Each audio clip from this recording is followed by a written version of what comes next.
with both of us yelling awful things. Finally, I told her I was going to inform the rental office that she was living there contrary to the lease agreement.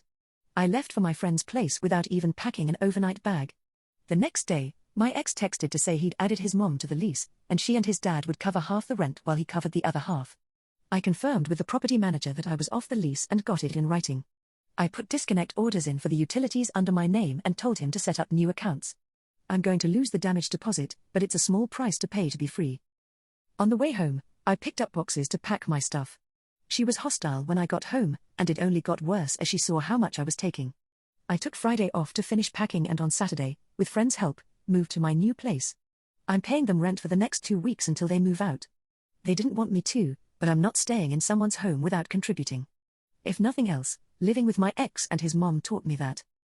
Last night, my ex and I talked for the first time since Saturday.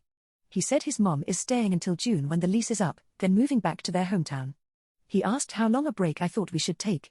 I was brutally honest, telling him I couldn't be with someone who allowed his mother to treat me the way she did.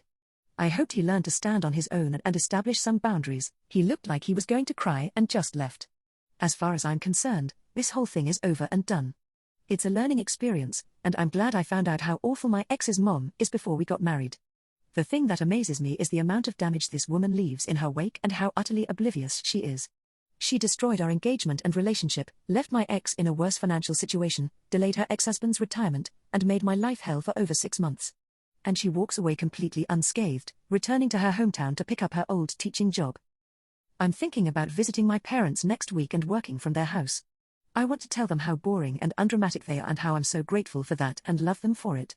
Every box I packed was another step towards liberation, and her oblivious destruction left a trail of chaos. I'm glad to be free of it.